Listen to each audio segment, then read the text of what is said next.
পূবাকাশ সবে ভরসা হতে শুরু করেছে। তখনও চোখ মেলেনি সূর্যদেব। তুমুল গতিতে মেঘনার জল চিরে ছুটে চলেছে স্পিডবোট। গন্তব্য ভোলার চর বৈরাগী ও তৎসংলগ্ন চর কালুপুর।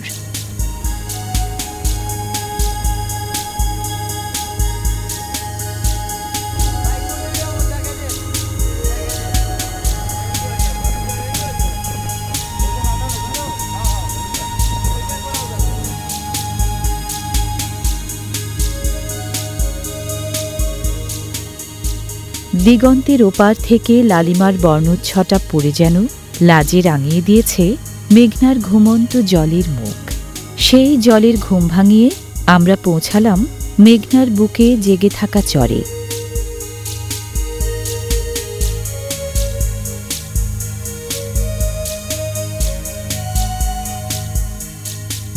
জোয়ারের জলে ভাসছে সমস্ত চর। জলবেষ্টিত টংঘরের মাথায় পথপথে উড়ছে লাল পতাকা, যেন দুর্গ পাহারায় অটল জল সৈনিকের মতো সেই টঙের সামনে দাঁড়িয়ে আছে মহিষের পাল।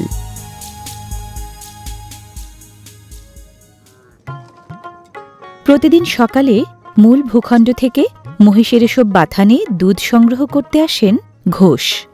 রাখফালদের দোহন করা দুধ কিনে নিয়ে পরে ফিরে যান মূল ভূখণ্ডে। এভাবেই চলে প্রতিদিন।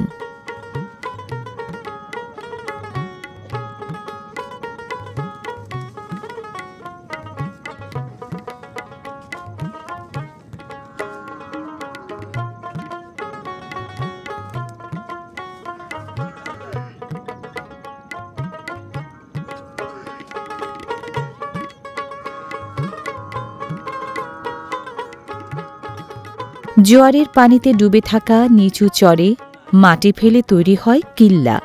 বাঁশ বা সুপারি গাছের খুঁটি পুঁতে কিল্লার উপর তোলা হয় বাথানিদের ঘর। তারই নাম টং ঘর।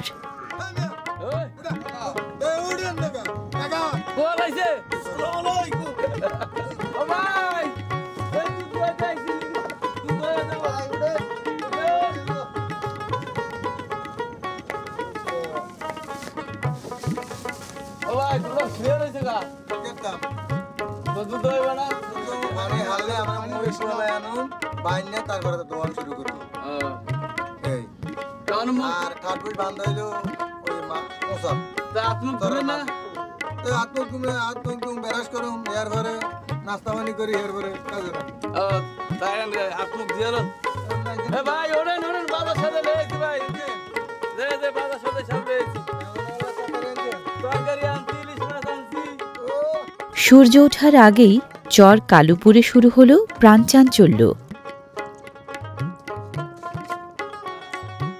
ঘোষের নিয়ে আসা বাজার সদাই নিয়ে রান্নায় নেমে পড়েন মহিষের রাখালেরা। স্থানীয়ভাবে তাদেরকে রাখফাল নামে ডাকা হয়।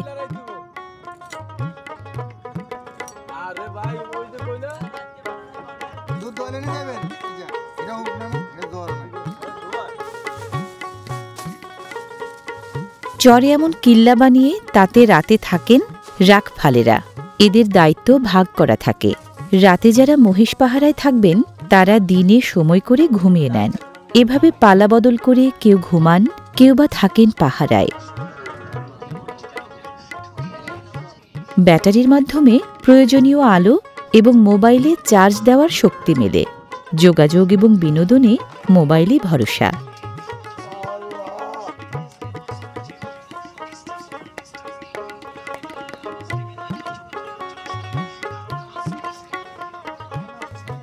নাস্তা করার আগে এক খেলি পান দিয়ে শুরু হলো দিন।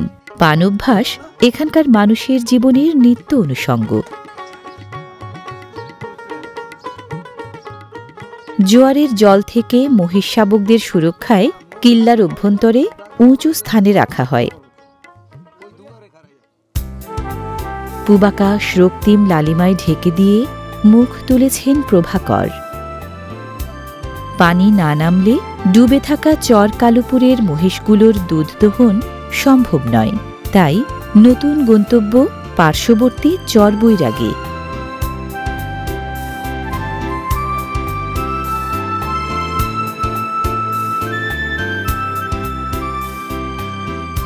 দূর থেকে ধূসর কালো এক একটি বিন্দুর মতো দেখতে মহিষগুলো যেন ঘোষেরই অপেক্ষায়।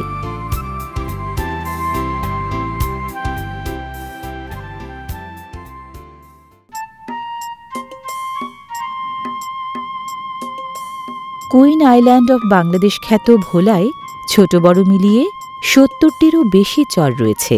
এসব চরে সরকারি হিসেবে প্রায় ২,৬০,০০০ মহিষ আছে।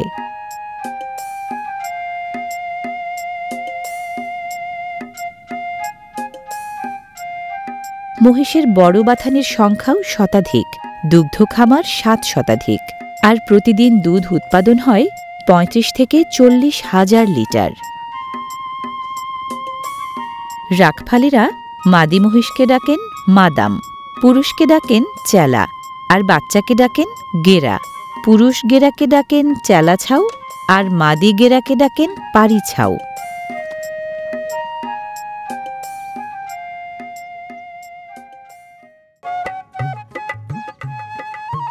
মহিষের পালের একটি দলনেতা মহিষ আছে, যাকে বলে চেলা মহিষ।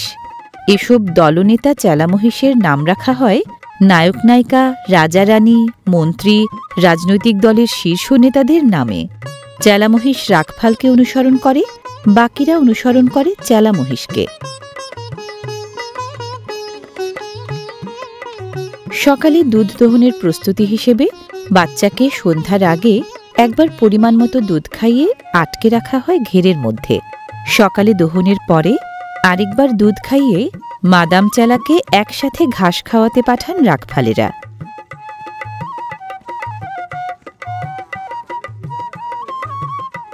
মাঝরাতে ঘাস না খেলে সকালে কাঙ্ক্ষিত দুধ মেলে না মহিষের কাছ থেকে।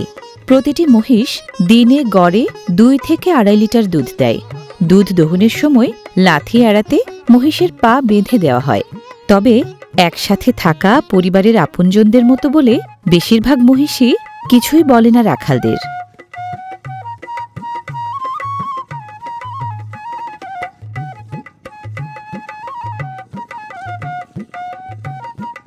চরগুলো থেকে দৈনিক শত শত মণ দুধ স্থানীয় বাজার হয়ে পটুয়াখালী, লক্ষ্মীপুর, নোয়াখালী, চট্টগ্রাম সহ দেশের বিভিন্ন স্থানে যায়।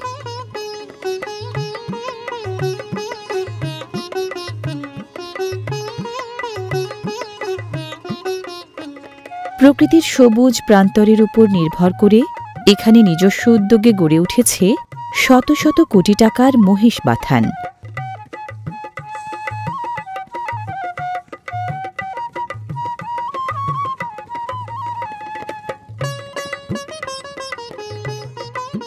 মহিষ পালনের মাধ্যমে পিছিয়ে পড়া নদীবেষ্টিত এ জনপদের প্রায় ৩৮,০০০ পরিবারের কর্মসংস্থান তৈরি হয়েছে।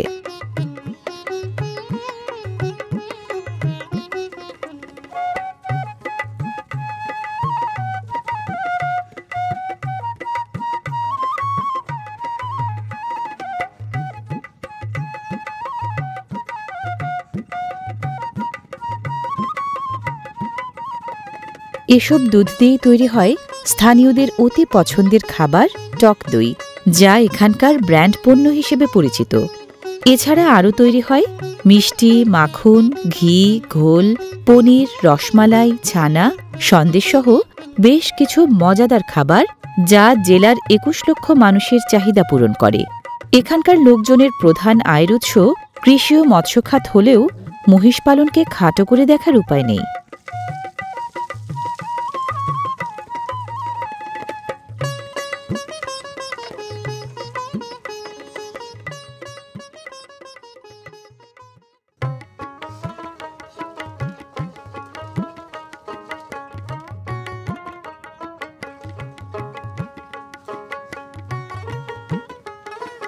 ঘন করে জাল দেওয়া সদ্য ২ আনা মহিষের টাটকা দুধে যেন অমৃতের স্বাদ। রাখফাল ও ঘোষেরা প্রতিদিনই উপভোগ করেন এই অমৃত স্বাদের দুধ। প্রায় লাল হয়ে আসা দুধের সাথে চাল ভাজা মিশিয়ে মাঝ সকালে হালকা নাস্তা সেরে নেন রাখফালেরা। সুযোগ পেয়ে মেহমানদারিটাও জমে উঠল মহিষের দুধ আর চাল ভাজার মিশ্রণে। মহিষের দুধে রয়েছে প্রচুর protein, calcium, iron, phosphorus, vitamin A এবং অন্যান্য গুরুত্বপূর্ণ যৌগ। এমনকি গরুর দুধের চেয়ে মহিষের দুধে স্বাস্থ্যকর ফ্যাটের পরিমাণও বেশি। এই দুধ খেলে হৃদযন্ত্র ভালো থাকে, রোগ প্রতিরোধ ক্ষমতা বাড়ে, শারীরিক বৃদ্ধি ঘটে, রক্ত সঞ্চালন উন্নত হয়, হাড় ও দাঁত মজবুত হয় এবং রক্তচাপ নিয়ন্ত্রণে থাকে।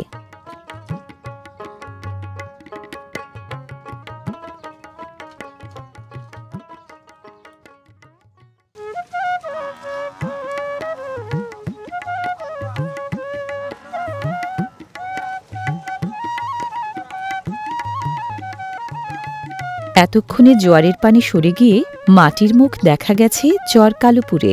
একত্রে দেখা মিলেছে শান্ত স্বভাবের মায়াবী চেহারার প্রাণীগুলোরও। তাদের কেউ দাঁড়িয়ে, কেউ বা খাবারের অন্বেষণে এদিক ওদিক চাইছে। পানি সরে যাওয়ায় দুধ দোহনের জন্য যেন মানসিকভাবে প্রস্তুতি নিচ্ছে নিরীহ প্রাণীগুলো। একসময় রাখফালেরা গেরাগুলোকে একে একে কেল্লা থেকে বের করে দেন মায়ের কাছে যাওয়ার জন্য।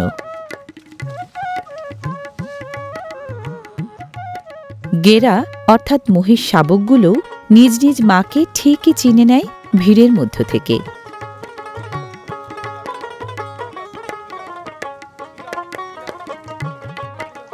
দুধ দোহনের মেলা বসে যায় পুরো বাথান জুড়ে।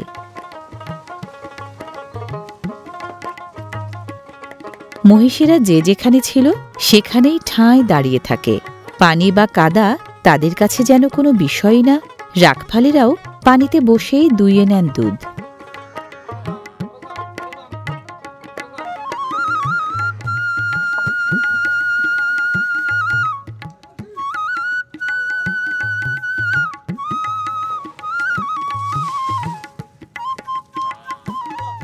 শুধু দুধ উৎপাদনই নয়, মাংস ও চামড়ার জন্য মহিষ দারুণ জনপ্রিয়। সারা বিশ্বে প্রায় ৭২ জাতের মহিষ থাকলেও আমাদের দেশে রিভার বাফেলো বা নদী মহিষ এবং সোয়াম্প বাফেলো বা জলাভূমির মহিষই পালিত হয়ে আসছে।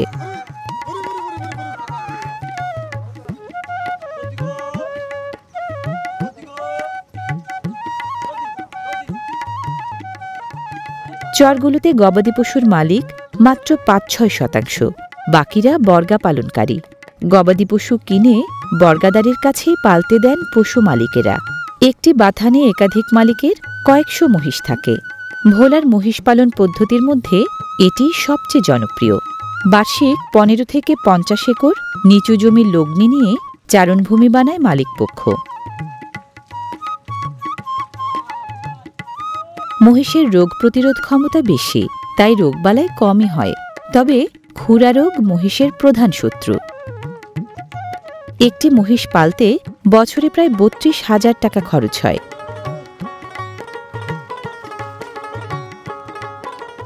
এ অঞ্চলে গরুর দুধের তুলনায় মহিষের দুধের চাহিদা বেশি, তাই মহিষের দুধের মূল্যও বেশি।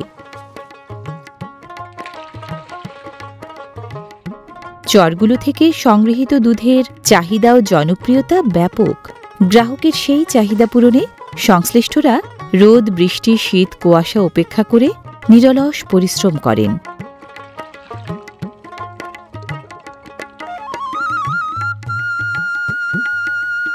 প্রতিদিন বেলা বাড়লে এসব বাথান থেকে শত শত লিটার দুধ চলে যায় শহর ও বাজারগুলোতে।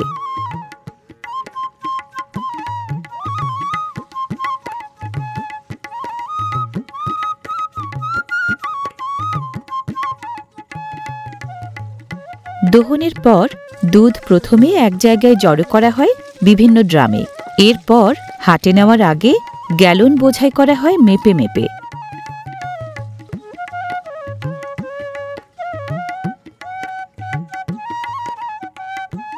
চর থেকে কেনা দামের চেয়ে বাজারে একটু বেশি মূল্যে বিক্রি হয় দুধ। বাজারে লিটার প্রতি ১২০ থেকে ১৫০ টাকায় মেলে। ভোলার অর্থনীতিতে এই খাত দারুণ ভূমিকা রেখে চলেছে। রাখফালেরা প্রতিদিন সকালে ঘষকে দেওয়া দুধের হিসাব লিখে রাখেন বাঁশে দাগ কেটে। পানিতে কাগজ নষ্ট হয়ে যাওয়ার ভয়ে তারা বাঁশে দাগ কাটেন।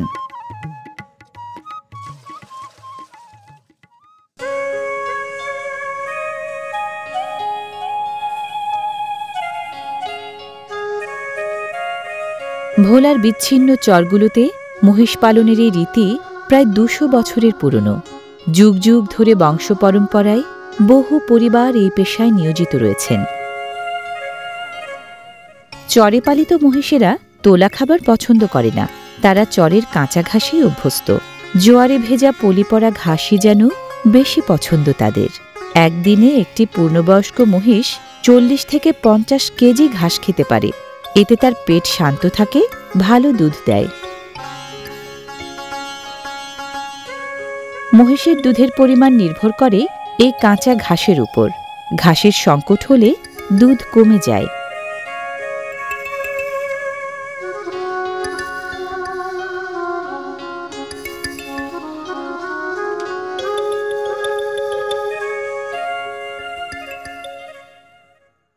দুধ দহনের পর রাখফালেরা মা ও ছানা মহিষগুলোকে ঘাস খাওয়ার জন্য একত্রে ছেড়ে দিয়ে নিজেরাও গোসলাদি সেরে নেন।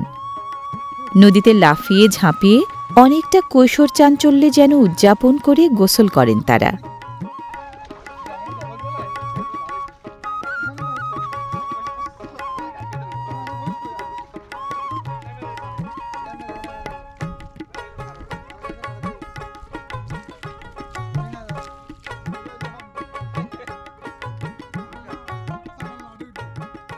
গোসল সেরে জোয়ারে তৈরি কাদা মারিয়ে চরের মাঝে অবস্থিত টংঘরে ফিরছেন এই রাখফালের দলটি। কিল্লার সামনে জমা পানিতে পা ধুয়ে একে একে টংঘরে উঠে পড়লেন জীবন যুদ্ধের লড়াকু সৈনিকেরা।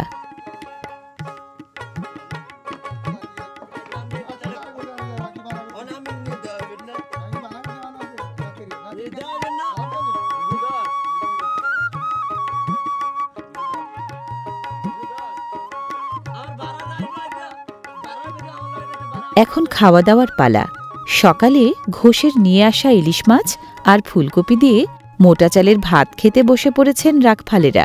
কঠিন পরিশ্রম শেষে এই সাধারণ খাবারই অসাধারণ হয়ে ওঠে তাদের কাছে।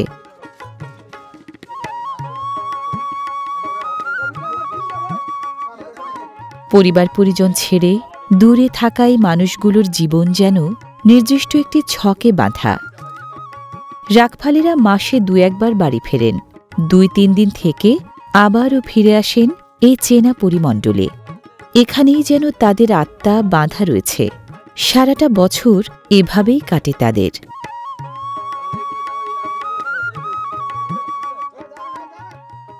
আমরা তো মনে করেন আমার ঘরে মহিষী চিনি, দেখতে দেখতে দেখতে দেখতে কারা আমার ঘরে বান্ধে বীর বীর বীর আসতে একটা ঠেঙে একটা বান্ধাতে।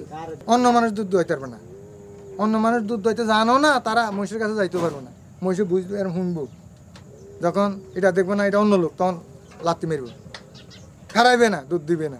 সোজা কথা। ১ বছর পর একটা মহিষ বিয়া, এই বাচ্চাটা যদি মারা যায় তাহলে এটা একটা কষ্ট না? এটা মহাজনেরও কষ্ট লাগে, যারা লাগে তাদের কষ্ট বেশি।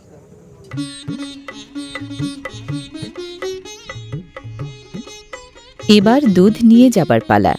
এই দুর্গম চর থেকে গ্যালনে বন্দী হয়ে মাথায় চড়ে দুধ চলেছে নদীর দিকে। সেখান থেকে ট্রলারে চড়বে। ভোলা শহরসহ বিভিন্ন হাট বাজার তার গন্তব্য।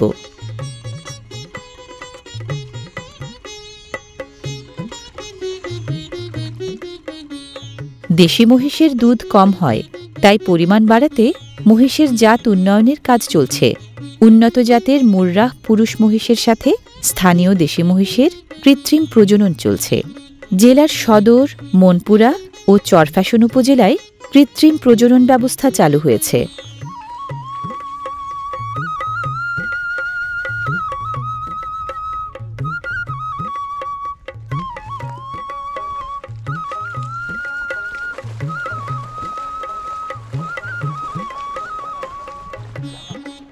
মাথায় চড়ে আসা দুধের গ্যালনগুলো নৌকায় তোলার আগে নদীর জলে ছোট্ট অবগাহন সেরে নেয়। রাখফালদের একটি দিনের সমস্ত কষ্টের ফসল এই গ্যালনগুলোতে বোঝাই হয়ে আছে।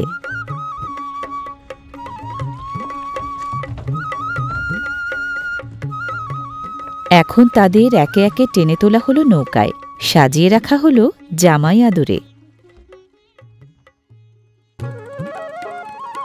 আবারও মেঘনার বুক চিরে চলা। তবে এবার মূল ভূখণ্ডের দিকে যাত্রা। পিছে রয়ে যায় বিচ্ছিন্ন চরগুলো, রয়ে যায় চরের মাদাম, চেলা আর গেরারা।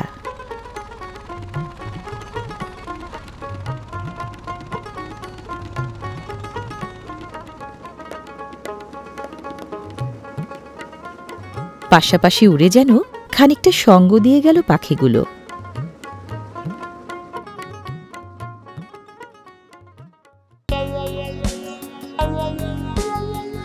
মহিষের দুধের যেমন কদর, তেমনি কাঁচা দুধ থেকে তৈরি দইয়েরও ব্যাপক সমাদর সমস্ত জেলা জুড়ে।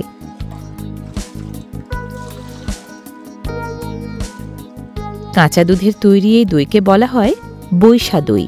কাঁচা দই যে পাত্রে বসানো হয় তাকে বলে টালি।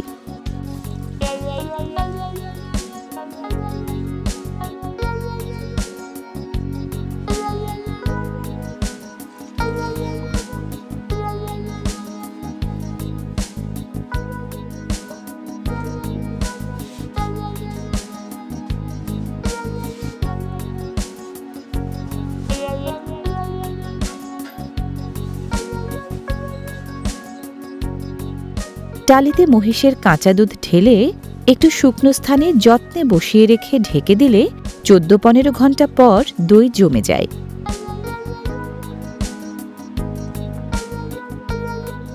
শীতে জমতে একটু বেশি সময় নেয়, তবে শীতের দই খুবই সুস্বাদু। ওপরে পুরো স্তরের মাখন পড়ে।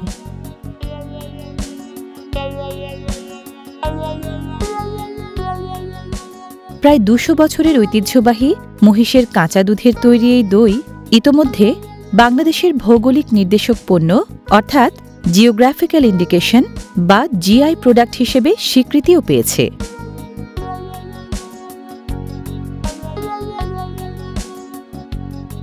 বিভিন্ন উৎসবে এই দইয়ের চাহিদা থাকে অনেক বেশি।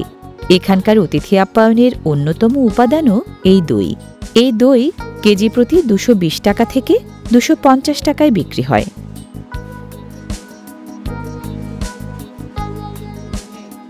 মহিষের কাঁচা দুধের তৈরি দই কিন্তু দারুণ পুষ্টিগুণ সমৃদ্ধ।